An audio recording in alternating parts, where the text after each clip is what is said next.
नमस्ते बच्चों। तो आज हम करने जा रहे हैं आईएससी कक्षा 11वीं एवं 12वीं की पाठ्य पुस्तक आषाढ़ का एक दिन। तो ये एक नाटक है आषाढ़ का एक दिन और इसी का हम उद्देश्य करने वाले हैं आज के वीडियो में।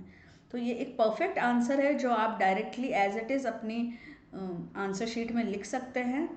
10 मार्क्स के अकॉर्डिंगली मैंने इसको डिज़ाइन किया है। तो आइए शुरू करते हैं। ये इंट्रोडक्टरी पैराग्राफ।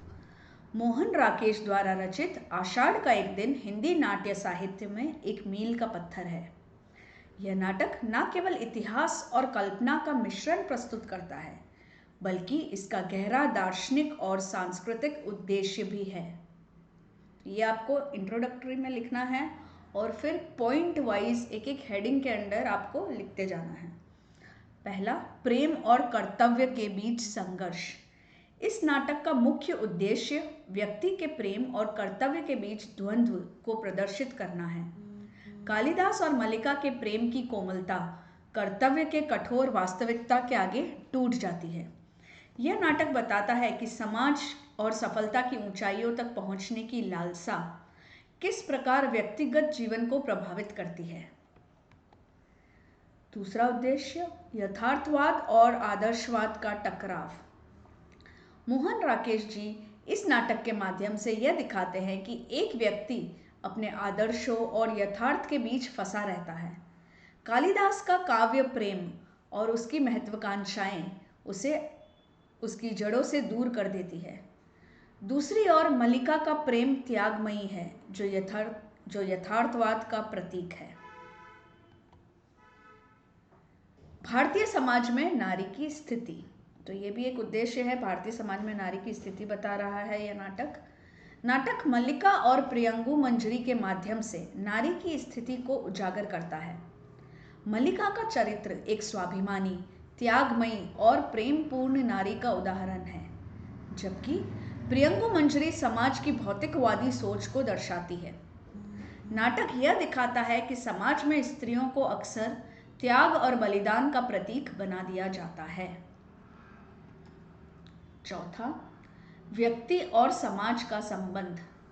नाटक यह स्पष्ट करता है कि व्यक्ति और समाज के बीच संबंध किस प्रकार जटिल होते हैं।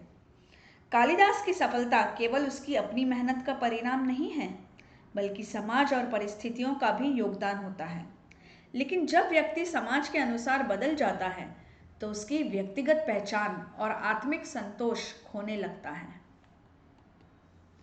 पांचवा, प्रकृति और मनुष्य का संबंध। यहाँ प्रकृति को बहुत अच्छे से चित्रण किया गया है बच्चों, ये बहुत इंपॉर्टेंट पॉइंट है। इस नाटक में प्रकृति का चित्रण गहरे अर्थों से भरा हुआ है।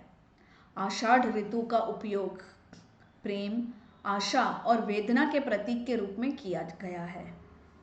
मल्लिका का जीवन प्रकृति के समान सरल और शांतिपूर्ण है, जबकि कालिदास की दुनिया कृत्रिम यानी आर्टिफिशियल और भौतिकवादी हो जाती है। निष्कर्ष, आप कंक्लूजन करके ये लिख सकते हैं लास्ट वाला पैराग्राफ। अगर आप हेडिंग ना लिखना भी चाहें तो भी इसको ऐसे कंक्लूजन में लिख सकते हैं।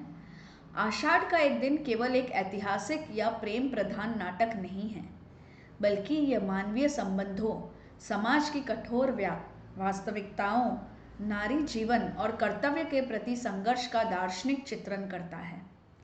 यह नाटक यह भी दर्शाता है कि सफलता की चकाचौंध में अक्सर हम अपने मूल्यों, प्रेम और आत्मिक संतोष को खो देते हैं। बच्चों, उद्देश्य में कंक्लूजन लिखना बहुत इंपॉर्टेंट है, क्योंकि मोस्टली जब आंसर्स पढ़ते हैं तो स्टार्टिंग का इंट्रोडक्शन और निष्कर्ष ज़रूर पढ़ते हैं और हेडिंग देखते हैं, अंदर का अक्सर ओवरलुक हो जाता है। तो निष्कर्ष बहुत ही ज़्यादा अच्छा होना चाहिए, एकदम अच्छे से याद कीजिए आप, क्योंकि यही पॉइंट है जब एग्जामिनर आंसर को टिक करता है और अपने मार्क्स देता है।